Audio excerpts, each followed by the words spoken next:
Guys, तो आज जानेंगे इन्फ्लेशन रेट के बारे में। इन्फ्लेशन रेट है क्या और मार्केट के लिए कितना इंपॉर्टेंट है और हमारे जो पोर्टफोलियो है उसके लिए कितना इंपॉर्टेंट है और हम जो स्ट्रैटेजी लेके चल रहे हैं, जो ड्रीम हमने बनाया है उस पर कितना इंपॉर्टेंट है, सब कुछ डिस्कस करेंगे स्टेप बाय स्टेप और जानेंगे बेसिकली है क्या।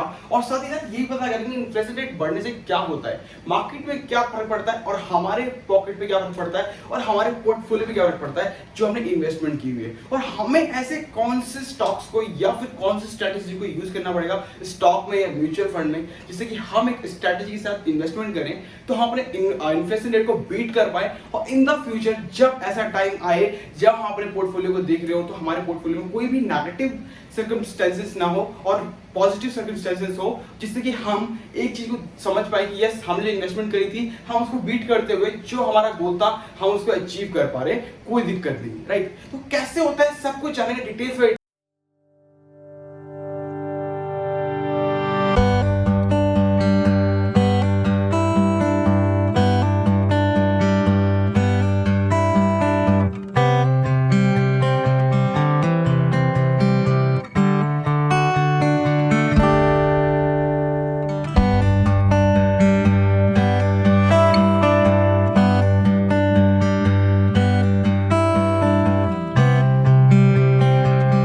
स्टार्ट करते हैं इन्फ्लेशन रेट के ऊपर और बात करते हैं इन्फ्लेशन रेट पे होता क्या है और इन्फ्लेशन रेट को कैसे बीट करना है, और साथ ही साथ हम ये भी जानेंगे वीडियो के एंड तक कि यस, इस इन्फ्लेशन रेट को बीट करते हुए कौन कौन सी इन्वेस्टमेंट की स्ट्रैटेजी को फॉलो करें तो इन द फ्यूचर कोई भी दिक्कतें आई तो हमारे पोर्टफोलियो पे कोई फर्क ना पड़े और हमारा पोर्टफोलियो ऐसे ग्रीन दिखे, और साथ ही साथ हम उसको आगे की ओर कंटिन्यू करें। और साथ ही साथ हमें इन्फ्लेशन रेट के मामले में अगर कोई डेटा इंक्रीज होता है तो हमें इसका कोई फर्क नहीं पड़ना चाहिए, हम अपनी नींद को नहीं उड़ाएंगे और साथ ही साथ हम इसे कंटिन्यू करेंगे। बट वो कैसे होगा और कैसे हम कर सकते हैं इसके ऊपर बात करते हैं। तो देखो, इन्फ्लेशन रेट का मतलब बेसिकली ये है, एक छोटा सा एग्जांपल समझो कि आप कोई वस्तु जो आज 100 रुपए में खरीद रहे हो, यानी कि आज यानी 2022 में कोई वस्तु का प्राइस 100 रुपए का है एंड वही चीज आपको नेक्स्ट 1 फाइनेंशियल ईयर के बाद आपको वस्तु का प्राइस 108 रुपए मिलता है।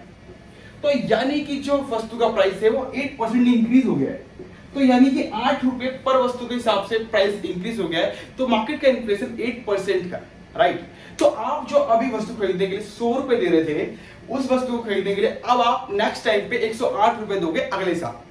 तो मतलब आपको ये 8 रुपए का डिफर चल रहा है। मतलब जो आपने पैसा कमाया 100 रुपए, वो इस साल तो ठीक है 100 रुपए में आप वस्तु खरीद पा रहे थे, बट नेक्स्ट ईयर सैलरी आपकी सेम 100 रुपए ही है, बट अब वस्तु 108 रुपए की हो गई है।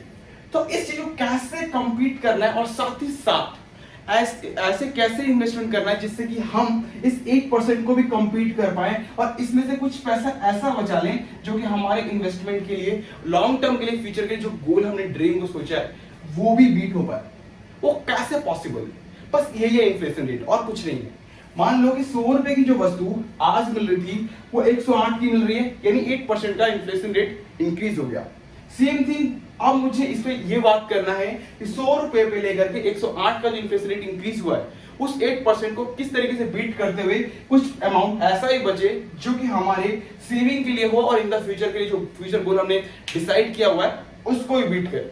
तो यही तीनों चीजों को डिस्कस करेंगे पूरे वीडियोस में और समझ पाएंगे कि हम कौन सी स्ट्रेटेजी के साथ क्या करना चाहिए और कैसे इसको फॉलो करेंगे स्टेप बाय स्टेप तो हम उसको अचीव कर पाएंगे। राइट, तो स्टार्ट करते हैं। बेसिकली है क्या? देखो, इन्फ्लेशन रेट जैसे पता है, एक वस्तु के ऊपर जो भी प्राइस आज 100 रुपए का है अगले साल 105 का हो जाता है, तो 5% का इन्फ्लेशन रेट इंक्रीज हुआ है, यानी एक 100 रुपए वाली वस्तु तो 105 की हो गई है। तो अब हमें जो अमाउंट इन्वेस्ट करना है 100 रुपए का, वो अमाउंट इन्वेस्ट करते हुए हमें अपने आप को ये दिखाना है कि हम जो 100 रुपए का अमाउंट इन्वेस्ट कर रहे हैं और वो अमाउंट जो है उस वस्तु जिसपे हम बाय कर रहे थे वो 105 की हो गई है, तो हमारा जो अमाउंट होना चाहिए वो 110 रुपए होना चाहिए एटलीस्ट। राइट, यानी कि अगर हमारा 100 रुपए का इन्वेस्टमेंट, 100 रुपए की जो वस्तु आज हमने ली है और वही 100 रुपए हमने इन्वेस्ट भी किया है, तो 100 रुपए की जो वस्तु अगले साल 105 की हो रही है, तो हमें भी अपने 100 रुपए के ऊपर 110 रुपए मतलब 10 रुपए का रिटर्न चाहिए।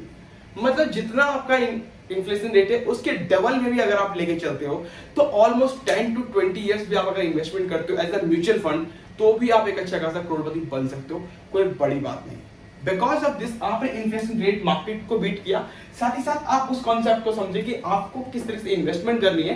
तो इन्फ्लेशन रेट कितना भी इंक्रीज होता है, आरबीआई कुछ भी कहता रहे, आपको कोई दिक्कत नहीं होगी, आपका पोर्टफोलियो ग्रीन में दिखता रहेगा ऑलवेज, बिकॉज आपको पता है कि मार्केट की स्ट्रेटेजी क्या है और मार्केट की तरह से हमें किस तरीके से चलना है, तो आपको कोई दिक्कत नहीं होगा, राइट।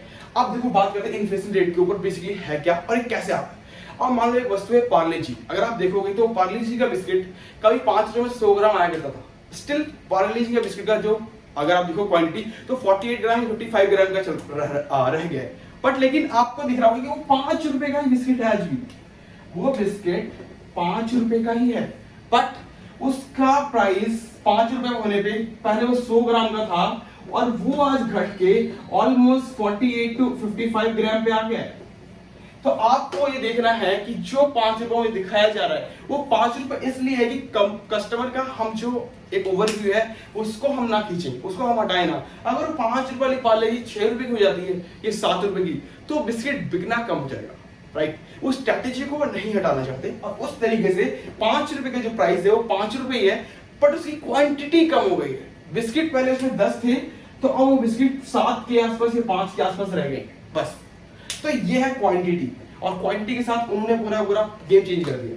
मार्केट की स्ट्रैटेजी भी खराब नहीं हुई, बिजनेस भी चल रहा है, मॉडल भी चल रहा है, साथ ही साथ पूरा जो गेम इन्फ्लेशन रेट है कैसे बीट करना है उस स्ट्रैटेजी को भी फॉलो कर लिया।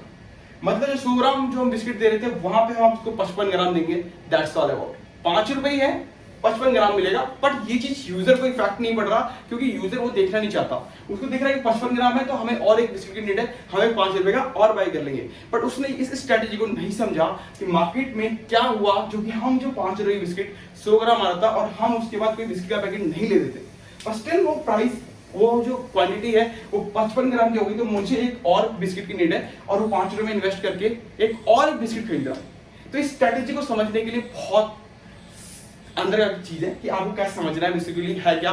सेम चीज अगर आप चिप्स में देखोगे 10 रुपए की चिप्स का पैकेट आपको कितने ग्राम मिलता था और स्टिल आपको उसमें हवा ज्यादा मिलती है मुकाबले चिप्स के, राइट। तो डिस्कस करते हैं जो इन्फ्लेशन रेट इंक्रीज होने की बात करते हैं, और इन्फ्लेशन रेट इंक्रीज होने के बाद आरबीआई अपने आंकड़े इंटरेस्ट रेट को क्यों बढ़ाता है, एक बहुत बड़ा कंसर्न है। Why is increasing interest rate from RBI.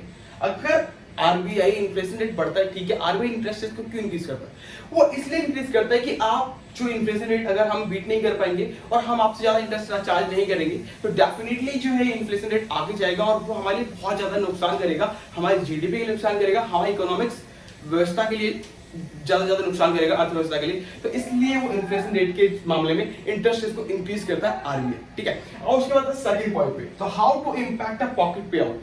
जब आपको लग रहा है कि इन्फ्लेशन रेट इंक्रीज हो रहा है, हर किसी आजकल के जो लोग हैं ना, जो आम आदमी जो आया है स्टॉक मार्केट में, जो बच्चे से लेकर 18 से पहले वाला एज या फिर 30 से पहले वाला ग्रुप, उसमें पता है उनको इन्फ्लेशन रेट के बारे में समझ ही नहीं है कि उसको करना क्या। बट बाकी जो अगर आप देखना चाहो तो जो आपका पे आउट द पॉकेट बिल्कुल लगता है। मान लो कि आपके घर में किसी ने 10 लाख का लोन ले रखा है, ठीक है, होम लोन ले रखा है, तो आप अगर देखोगे रिवर्स रेपो जैसे ही तुम्हारा रेपो रेट जैसे ही इंक्रीज होता है आपके सीधा होम लोन पे डायरेक्ट इंपैक्ट करता है, और डायरेक्ट जितना परसेंट वो इंक्रीज होता है, जितना परसेंट पॉइंट उतना परसेंट आपका इंक्रीज हो जाता है सीधा आपके होम लोन में, बिकॉज आपने रिड्यूसिंग एंड वो लिया होता है, तो डेफिनेटली उस डायरेक्ट इंपैक्ट करता है। और फिर आप समझते हो कि ये ऐसी कैसे बात करें, तब आपको समझ में आता है कि हमारा जो रेट का इंटरेस्ट अमाउंट जो है वो इंक्रीज हो गया और साथ ही साथ जो प्रीमियम था वो बढ़ गया।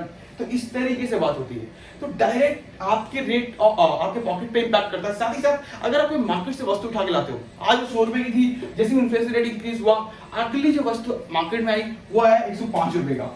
अब आप जो वस्तु परचेज कर रहे हैं 100 रुपए के हिसाब से, बट आपके पास 105 होने चाहिए बिकॉज वस्तु का प्राइस 105 रुपए हो गया, राइट। तो डायरेक्टली आपके पॉकेट पे इंपैक्ट पड़ता है, बट वो आपको दिखता नहीं है, वो उसे कहते हैं अप्रत्यक्ष कर। मतलब ये आपके डायरेक्ट उस तरीके से नहीं दिखता कि आपको सीधे सैलरी से काट लिया जाए, ये वो अमाउंट होता है जो कि आपको किसी के द्वारा लिया जाता है।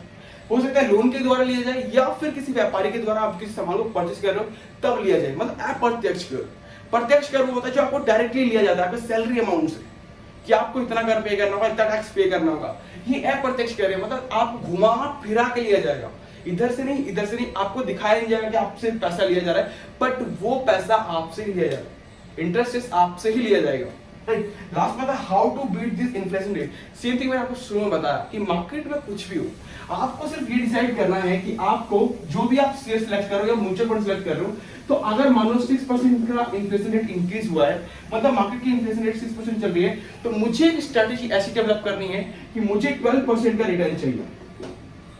एनी हाउ, कैसे भी मुझे 6% का इन्फ्लेशन रेट के ऊपर मुझे 12% का मुझे प्रॉफिट चाहिए, 12% का रिटर्न चाहिए।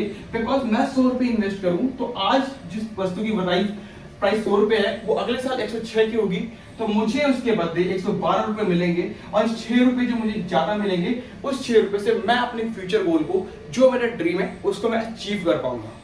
उसको कहते हैं इन्फ्लेशन रेट को बीट करना। तो आपको जब आप 112 रुपए कमा रहे होगे, तो 6 रुपए आपके एक्स्ट्रा में आ रहे हैं, तो डेफिनेटली आप इन्फ्लेशन रेट बीट करोगे, पोर्टफोलियो अच्छा रहेगा आपका। साथ ही साथ जो आपका ड्रीम है वो आप इजीली अचीव कर पाओगे, आपको कोई दिक्कत नहीं होगी। बिकॉज आपने इन्वेस्टमेंट इसलिए करी है, आपको ड्रीम अचीव करना है, या फिर आपको फ्यूचर कार लेनी है, या फ्यूचर ड्रीम हाउस लेना है। सेम थिंग यहाँ पे आपको चीज मिल जाएगी। बिकॉज ऑफ दिस आपने इन्फ्लेशन रेट को देखते हुए आपको काम किया है, या फिर आपको इन तीनों से कुछ नहीं चाहिए, तो आपने करोड़पति बनने के लिए इन्वेस्ट किया हुआ अमाउंट, तो करोड़पति बनने के लिए इन्वेस्ट किया, तो करोड़पति भी आप बन सकते हैं। 10 to 15 years 20 years जो भी आप लगातार इन्वेस्टमेंट करेंगे, उसके हिसाब से आपको ये प्रॉफिट मिलता है। वीडियो अच्छी लगी तो लाइक कर लिया, शेयर किया। Thank you so much. Inflation rate क्या समझ में आया, क्या डाउट्स हैं, वो भी बताइएगा कमेंट करके, जिससे कि मैं आपको और भी ज्यादा क्लेरिफाई कर पाऊँ। एंड साथ ही साथ अभी तक चैनल को सब्सक्राइब नहीं किया, सब्सक्राइब कर लीजिएगा। मिलता है नेक्स्ट वीडियो। जय हिंद।